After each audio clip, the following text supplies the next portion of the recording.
What's going on, guys? Welcome back to Full Court Talk, and this is the big episode 50. We have a lot to talk 50. about. I'm excited. This is 50. Miles is back. CJ's back. Yep. So, since we've been gone for like a week, we took a break last week because of holidays and just everything. The finals are going on, and it's between the Bucks and the Suns. It's tied 2-2. Who do you guys have winning it all? Who's your prediction? Man, you know, uh, like I said earlier, I'm going to stick with my prediction from before the final started. I still have Phoenix in six, but I do have to tip my hats off to Giannis because, like I was telling you guys earlier, man, 40 points in the finals is still 40 points with what Miles said, no jumper. So, man, hats off to Giannis. He's doing his thing. But yeah, I got CP winning his first ring, so Suns in six. I'm taking Bucks in seven because they have so much momentum right now. And again, they could have easily won game two if Middleton or Holiday showed up. And I know game four, Holiday was terrible offensively, but taking Chris Paul taking Chris Paul out of the game is Mm-hmm. super valuable. Pretty much Book was out there by himself. Aiton, for whatever reason, didn't have that good of a game. And I just think Giannis has figured something out. There's all the talk about building a wall against him, and he even told the media like you can't just go through it. You got to like go around it or just figure something out. So instead of just putting his head down, he's like looking for guys and just and also he has a nice little fade away from like the block. He has a Yep. nice little touch on that one, so that helps a lot for sure. We just need Middleton to show up again twice. I believe he can because he did close Yeah. out the Hawks without Giannis. He did have a big hand in closing out the Nets. So because of that, I'm gonna take Bucks in seven. I'm gonna still stick Yep. with the Suns. I'll go with them in six.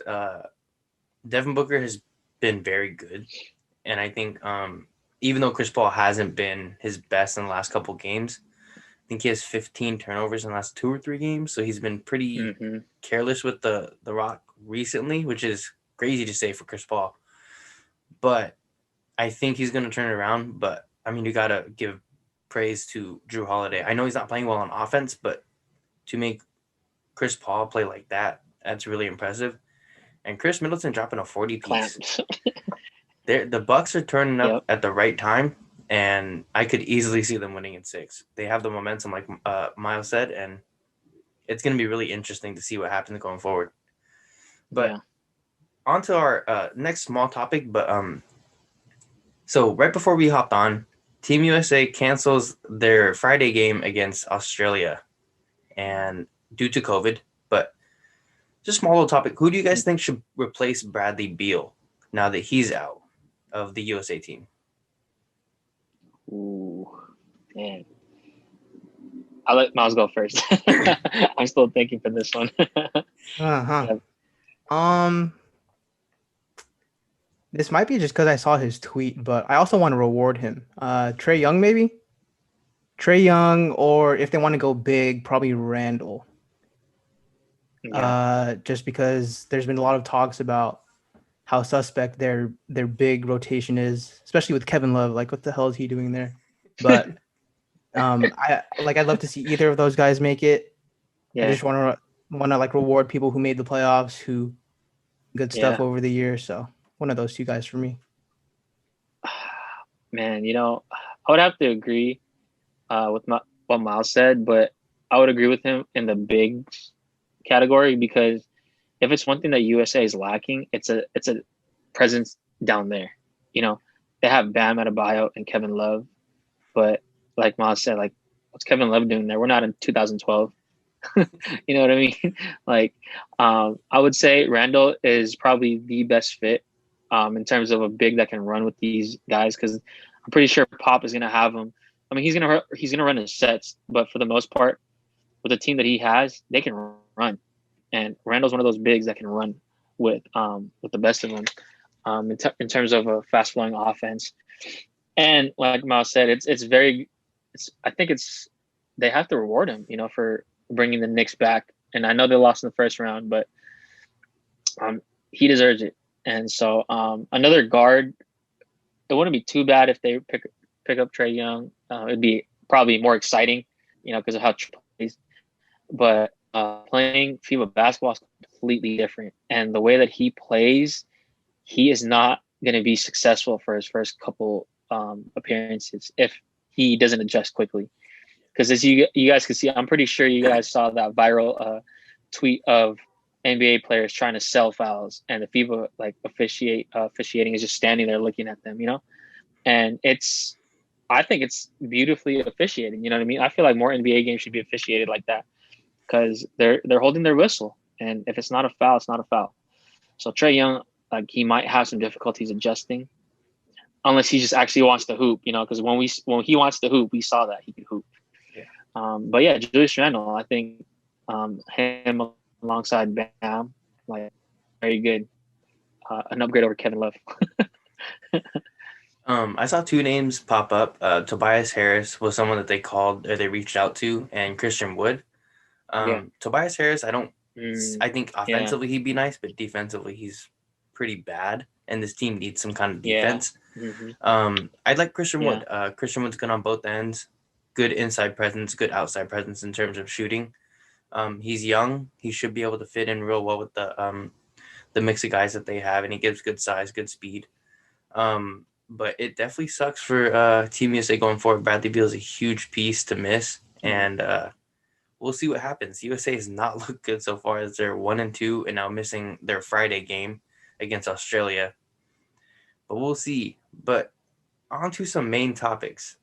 Could Damian Lillard be traded to the Golden State Warriors? We'll get into that. And then we'll get into our favorite players coming in from the draft and our least favorite players. And then Ben Simmons has been officially open on the trade block. So we'll see, and we'll get into where we think he's going to go or if he's going to be traded at all. But could Damian Lillard be traded to the Warriors? I'll let you guys go first, because I think this is going to be interesting. Go ahead, Miles. I mean, in theory, he could be. Yeah. But I don't think he will. Just for a number, no bias, honestly. Just for a number of factors. One, we all know who Dame is. He's all about, I'll do it myself. I don't want to team up. Especially with that team, because he's from Oakland, and it's always a little personal when he plays you guys. He always goes off just a little bit. Yeah. I know he takes that matchup with Steph fairly personally. And then just in terms of the basketball, I don't know how it'd work, just because they're kind of the same guy. I mean, Dame probably attacks the basket a little more. Obviously, Steph is a better shooter, moves off ball better. But you have the same guy. And then you have Klay coming back, and you need to give him at least half the season to get acclimated. Realistically speaking, if he's 80% of himself, that's a win. So I just feel like they could go out there and get something that fits better.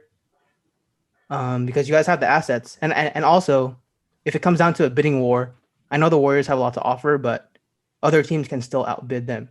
And they will for Dame Lillard. So if I had to bet money, I'd say no. But we'll see.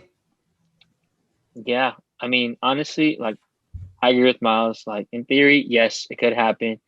And you know how it could happen? Miles, what is that tweet that you sent us the other day? Where yeah. I think it was Kuzma or something. Yes. Yeah. So for our viewers and listeners out there, we have Steph going to the Lakers. Yes, love it. Dame going to the Warriors, and my favorite player of all time, the GOAT, Kyle Kuzma, going to the Blazers with Trez and Dennis Schroeder. That's how it could happen. But honestly, all jokes aside, it's a win all around. Honestly, I would say so too. In theory, we saw a little preview of what could be in the All-Star game when they were making it rain just from half court, So obviously it's an exhibition game, scrimmage if anything. Hold a game, an actual game is different, but yeah, essentially those guys are the same player. But I would argue that Steph has played with other superstars, mainly KD. KD's not Dame, but he's proven that he can share the rock and he won't really need it. As like Miles said, he's definitely way better at moving off ball than Dame. But it would be exciting to watch. Obviously that backcourt, an undersized backcourt, right?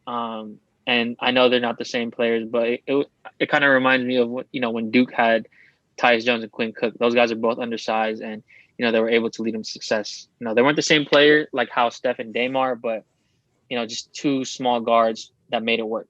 And these guys are smart enough to do it, but essentially it's just they're the same player, so it's kind of harder. And you have to get somebody else that would complement Steph and Klay better, because obviously you're prioritizing Steph and Klay. And the hope is that Klay can have a season like KD did, come back and just not miss a beat. Although his injuries have been much more severe than KD's, you hope to get him back to get acclimated. But just having Dame there, like, that would be a Warriors fan's dream, obviously, right? Give you lots of fun, lots of threes, lots of buckets, all that stuff. But I don't know, especially with Steve Kerr as your coach, could that work? That's another question mark. So yeah, that's my take on it. As much fun as I would love to see Dame on the Warriors, I'm actually gonna agree. I think this is a desperation move if the Warriors were to make it. Offensively, I don't think it'd be that much of a problem because Steph does cater to other superstars when they're there. But defensively, they would be god awful. Steph and Dame are not known for being defenders. Klay is coming off a torn Achilles and an ACL injury, so he's not going to be the same defender. And if you're expecting him to, I think that's kind of foolish. Draymond can't hold everything on defense, and honestly, we'd probably have to trade Wiggins and Wiseman. So we'd have to have some kind of bargain bin center, and he's not going to be able to do half of what Wiseman's going to be able to do, hopefully. But then you're also going to be looking at jeopardizing your future, like the Clippers, trading 5 picks, 7 picks, whatever you have. So I would say make the move if it's worth it for your future. Like, don't jeopardize the future. But even then, like, Dame seems like a guy, he takes things very personally, and I don't know if he'd come to the Warriors because no matter how well he plays, it's always going to be Steph's team. And I think he'd take exception to that because he's from Oakland. I'm guessing the Warriors were his favorite team growing up, and it'd be weird being the second guy on your favorite team growing up, especially as a superstar like Dame. Yeah. And I think James Wiseman's going to be really good in the future, and I'm expecting him to take a leap forward next season. And as much heat and hate Andrew Wiggins get, he was phenomenal for the Warriors last season. Played great defense, improved on offense efficiently. So I think he's actually a pretty good piece to keep going forward. I'm not too sure what the Warriors want to do. From what I've been seeing on Twitter, their plan A is to trade both the picks for a star caliber in their prime. That tells me that could be Paul George, especially after Kawhi is down with a torn ACL or a partially torn ACL. And from what I've been reading about that, a partially torn ACL shouldn't need surgery. He's getting surgery. So he's looking at around 9 months rehab, so they could blow it up. We'll see. It's going to be very interesting going forward. But, I mean, right now, I think rumors are just that. They're rumors. I don't think the Warriors are going to acquire Dame. And if Dame was going to leave, it's because of the heat he's been getting from Chauncey Billups and his signing. So we'll see how that goes. Lakers. My bad, dude. Sign trade. Oh, God. My bad, dude. Hey, are you guys both sick? Yeah. Oh man. That's crazy. Oh man. Like honestly, a trade to the Lakers, I would be so pissed if they didn't give up like AD or something. If it's like Kuzma and It's a robbery, Sugar. bro. Yeah. Hey, honestly, but I do want to say this Literally. about Dame. Like what he said last year in the bubble against like the Clippers and PG, right? And Pat Bev. The boys is chumps. They're running from the grind. So, he can't run from the grind, bro.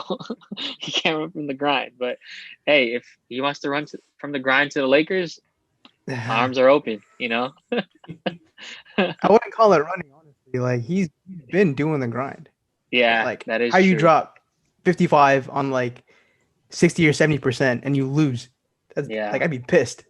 Yeah. I'm surprised he didn't ask for a trade right then and there. I know, right? Yeah. Post game. Yeah. And then catching heat for your team, signing a coach that you didn't publicly say you wanted, and then you get the hate because of what your coach had done in the past. That's bad. Mm-hmm. Yeah. I'm shocked he's still loyal to it at this point. Like I would be not out, but I'd be very close to being done with that organization. I agree. But our favorite players in the upcoming draft, who are your guys' favorite players or player? Oh man. All right. I guess I'll start. If you don't follow me on social media, man, it's the boy Jalen Suggs, out of Gonzaga. He's just, to me, he's like, every year, aside from my Duke guys, I always like to look at the players entering the draft that, I wish I could play like. So Jalen Suggs is one of those guys, man. And, leading Gonzaga to an undefeated season, I know they fell short, but it's just how he is as a leader, especially being a freshman, showing what he can do on the big stage and just performing night in and night out. I know he wasn't always with the statistics to match what he can do on the court, but like I said earlier, he's young and he still has a lot to learn. But I just love his game. He's smooth, he's fearless. I'm pretty sure Miles can relate. Like I like seeing that mentality that Kobe had on certain players. Like even if it's just slightly there. And like Jalen Suggs, like you could tell that he's not backing down from anybody. Like he'll compete, So that's another thing that I love about him. And I gotta go with my with our cousin Miles, Jalen Green, the other Jalen. Just because he's local, Filipino product, and he got game. He showed it with the Ignite team last year. If anything, he was the best prospect that decided to take that route over college last year, like we talked about, Spence. And he wants to be compared to Kobe, right? He wants to be that guy, and so I respect that. I know some people are just like, I just want to be me. Don't compare me to other people. I just want to be me. But he wants to be compared to the greats, and he wants to be up there. So I like those two players coming in, and if I had to pick my least favorite player, contrary to popular belief, because he went to Duke, I'm picking Jalen Johnson. He gave up on my team, man. He gave up on my team. The attitude that he showed, it's kind of tough. I was really excited to see him play, but it's just he gave up on the team, and I understand you got to prepare for the draft and all that stuff, right? But I'll always measure it comparable to Zion. Look what Zion did, right? So Zion, when he blew his shoe out, he could have sat out the rest of the season. He was guaranteed millions, number one pick, all that stuff. But he still wanted to play because that's his team. And when you're with a team, those guys are your brothers. So yeah, Jalen Johnson, he got game, but I just don't like what he showed this past season. So yeah, those are my three players from this year's draft. My answer is pretty chalked. Yeah. The one I'm most excited about is actually Evan Mobley, just because where the game's going. Yep. Bigs are starting to get back into the picture, which I love. You don't have I love Steph and I love his game, but you don't have everyone just like chucking up threes. Like you can actually control tempo if you have a big. and you can put a lot of pressure on the defense if you have like a good ass post game. So you see, obviously we have the MVP in Jokic, we have Embiid, we have AD, Giannis, Cat. Like I love big men's game. So just the fact that he's the best big in this draft, I'm excited for him. And this one's gonna be boring. Also, Cade Cunningham, he's a 6'8" combo guard. He can do everything. Low key, like 6'8". That's the highest height for a point guard you can make in 2K. He's huge. So Yeah. he can pass, he can score, he can finish, defend, all that stuff. Like, what more can you ask? So that's where I'm going with that. And then my other side of it is also chalk. The two guys I'm like skeptical of are Kuminga and Barnes, just because I know Kuminga played in the G League. He had flashes, but he was inconsistent. He doesn't have a good enough jumper, I feel like, yet for me to trust him as a wing in the NBA. And then with Barnes, I feel like I know his value in defense and all the little things, but I feel like it's easier to make strides in the league defensively than offensively. Like the most he can probably do is just get a reliable jumper, which has value in itself. But you see these other guys in the lottery, they're all combo guards who can create and who can get their own shot, unless they're bigs also. So that's just me. Yeah, much like CJ, one of my favorite players is Jalen Green. I think he's going to be one of the best players in this draft, and I think he has potential to be the best player in the draft. And he balled out so well in the G League. I think he's a real threat to be that number one pick next to Cade. I still think Cade goes number one just because, like Miles said, he's a 6'8" point guard. Does literally everything on the floor. But the most important question, does he make his bed? Like, Detroit really wants to know that. So, But I think Jalen Green is really fluid. I think he's going to be really good offensively. He's explosive with athleticism. I think he's going to be really good with whoever he goes to. And unlike Miles, I like Scotty Barnes a lot because of his passion. I think you can't teach that with the young guys. And defensively, he's a monster. I think he reminds me a lot of Draymond, just taller and more athletic, which already sounds more scary. And I think his playmaking is something that really needs to be shined on because he actually led his college team, Florida State, in assists, which is pretty impressive. I think he played as the sixth man as well. So it's pretty impressive for a guy to come off the bench and lead in assists. So we'll see where he goes with that. Yeah. And the third guy I have is James Bouknight. I know he didn't have the best statistical season at UConn, but he really, really helped his stock at the draft combine because of his ability to just score. He's super athletic, and I think his jumper is nice, and I think he's going to be better on a good team. So if he falls to the Warriors, I think that would be a very good fit because you get a lot of open looks from Steph, Klay, and even Draymond. So we'll see how those three do. My least favorite, Davion Mitchell. I'm really scared for him because of his size. He stands at 6 feet with socks on, and his wingspan is just 6'4". And as crazy as the defense was in college, he was facing smaller guards. And I'm just not convinced that his defense is going to translate as well as everybody thinks because of his size. And then on top of that, I'm not trusting his jumper. He shot 64% from the free throw. And I don't know if that's going to translate as well because he shot 44% from three. But before that, in his first 2 seasons as a college player, he never shot better than 32% from three. So I think it was a fluke more so for him as a shooter in college. And I believe he shot 28% on floaters last season. And as a small guard, he's going to need that to score in the paint. I think he's going to be a good player, a good role player in the NBA, but I don't think he's enough to make him a top 10 pick at this point. And Jonathan Kuminga is a guy like Miles. I'm just not going to trust him. He was very inefficient in the G League, and I guess I was wrong. He actually is not very good on defense either. So I think he's making it off of solely because of his potential. And that's one of the most dangerous things you can draft as for a team that needs good talent, because you don't know if he's going to make it there eventually. So I'm not too sure how he's going to do on a team that is going to struggle early on.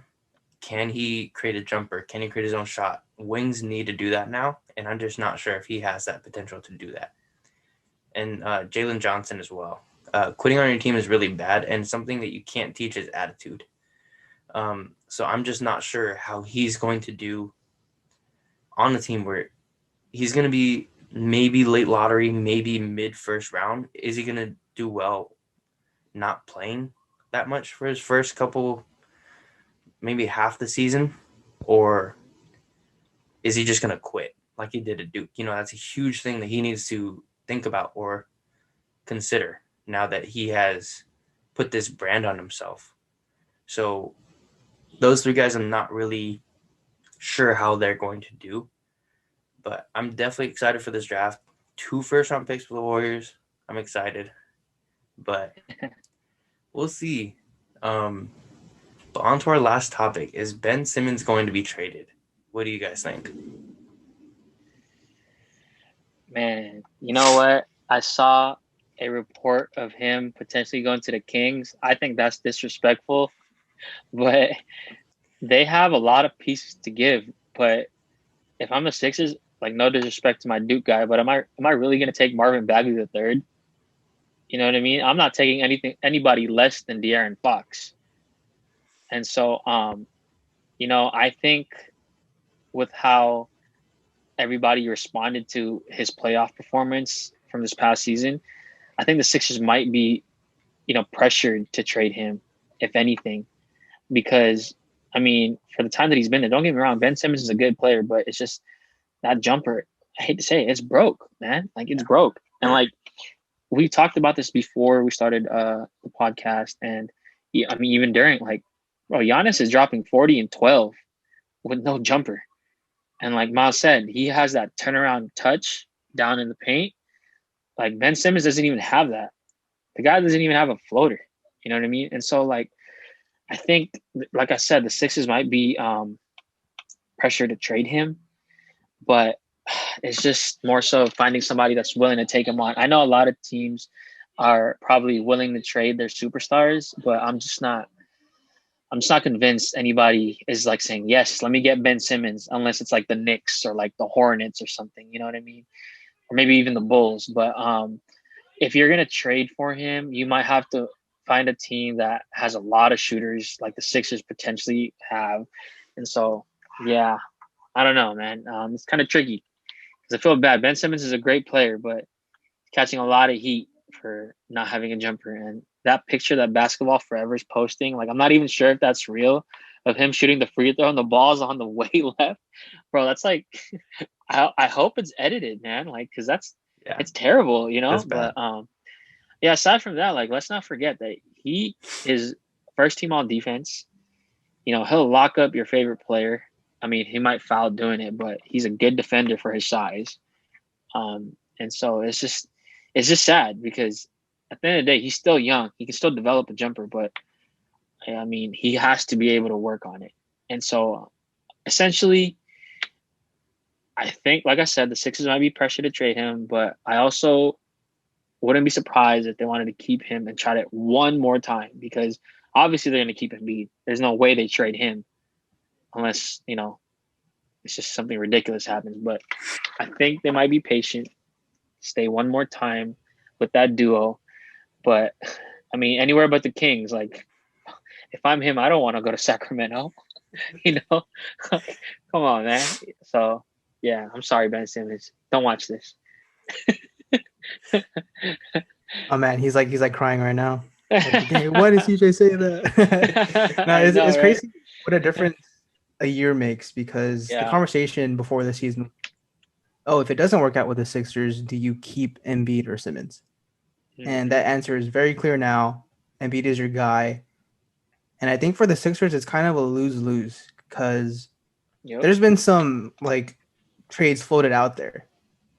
Obviously, like CJ McCollum is a very popular one, but like the Sixers still value him like before the playoffs happened. They still think he's like that fringe all-star to superstar caliber player, like a top 15 guy when he's not. So they want to sell high, but no one's gonna buy that from them. And I feel like if they do want to trade him and just like trade him and just be done, I feel like it would have to be for like kind of a project. Yep. What like one name that comes to mind is like Oladipo for me. I didn't look up how much he makes, but he's coming off some injuries. He showed some flashes last year, and he showed he can be like a top 20 guy when he's healthy. It's either that or you just keep him and hope he develops. He did catch some heat for opting out of the Olympics. I actually am a fan of that because there's this one book I read. It's called Grit, and it's pretty much about how like work ethic and how much practice makes perfect. And there's this term called deliberate practice, where you spend hours on end practicing what you're not good at. Because obviously you already know what you're good at. Yep. So if he's really just in the gym all summer, working on floaters, working on jumpers, free throws, then the Sixers can really benefit. Get over that. Benefit. No, I'm just kidding. But yeah, I think it's just either it took a minute there. either they just hope he pans out or just try to take on another project. It's tough. Yeah. Yeah, I think they're in a very awkward situation. It seems like we're getting very close to where he's going to be traded. The report came out earlier, I think today, where they said they're opening conversations about trading Ben Simmons. Like CJ said, the Marvin Bagley and Buddy Hield one was floated around. They rejected the trade for I think it was for Brogdon or Malcolm Brogdon, and that actually would have been a really good fit for the Sixers. So, like Miles said, they still value Ben Simmons as an all-star or a top player in this league when he's just not. He's a phenomenal defender. I think he's one of the most versatile defenders in the NBA. But offensively, if he's only going to take 4 or 5 shots a game because he's afraid to take a free throw, he's almost has no value. He's a defensive specialist that's making $30 million a year, which is ridiculous. He's not that much of a playmaker anymore.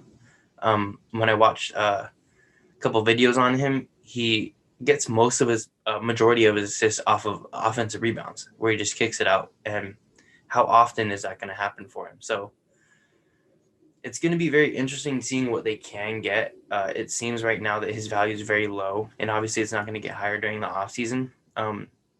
We've seen his workout videos. We've seen those pickup games where he can shoot. Is it because Philly doesn't want him to shoot? Is it because Philly doesn't instill confidence in him? I'm not really sure what's going on with him. But we've seen him in warm-ups. He can shoot, but it just looks like when he's in the biggest stage in the NBA, in the arenas, he just can't. For whatever reason, Ben Simmons is afraid to shoot. So I'm not sure. But if he was going to get traded somewhere, I'm not even sure what would be a good fit because he doesn't fit most lineups just because of his unwillingness to score. If the Warriors didn't have Draymond, I'd say he could go to the Warriors. But with 2 guys who are unwilling to score, it wouldn't fit. But I think the Sixers are in for a very awkward offseason. And like CJ said, it's a lose-lose situation. You're not going to get what you want. And you're also, if you keep him and he does bad again, you look stupid for keeping him. So I'm just not sure what you do here. Let me just include this too. Like I was talking to you, Spence, about this. That summer league debut that he had, and basically that whole 2016 summer league, he was shooting mid-range jumpers. Yeah. And it wasn't the nicest jumper, but it was going in. Yeah. You know, so how do you go from doing that? You know, some of those shots were off the dribble. Yeah. And some of them were stationary, I understand, but some of them are off the dribble. And he got it. And so I just don't know like what happened from that point up until like now, because it looked like, hey, like, you know, this guy didn't really have a jumper, but summer league he was showing that he had the jumper, he had the tools, and then it's just, you know, he just didn't pan out. I mean, I understand his body type was a little bit skinnier back then. You know, he has muscles now, but look at Giannis. You know what I mean? Like we said, he still doesn't have a jumper, but down there he has that soft touch. Yeah. So he either has to figure it out on offense, and if you think about it, that's the only complaint that people have about him. It's just that no jumper. Yeah. You know, finishing, like, he's great at finishing inside. Obviously, power, finesse, but it's just everything else, right? So I hope this summer, you know, since he declined playing for, you know, FIBA, that he can find it again, because he's like, no disrespect to him, he's a great player. Yeah. It's just, you know, with what happened in that Hawks series, like, he got exposed, but we already knew like he's like that. So, yeah. Yeah, and like it's just very awkward for him because that's all he has to think about now. His last time playing was him not shooting at all, and just kind of like all he has to think about now is he didn't play well. So I think for him, I think that's going to carry on to next season if he stays in Philly. I just don't see how he can stay in Philly and continue to succeed. But that's going to do it for our 50th episode. Thank you guys for coming on. This was a lot of fun. It was good to talk basketball again. It's been too long. Ah, for real, man. Thank you guys. Thank you for accommodating. Thank you. Hey, happy birthday, CJ. You know? Hey, thank you. But happy birthday. Happy birthday. Thank you, guys. Thank you. Appreciate it. But be sure to comment, like, and subscribe. Our social medias are going to be down in the description. But that's going to do it for us. Catch you guys in the next one.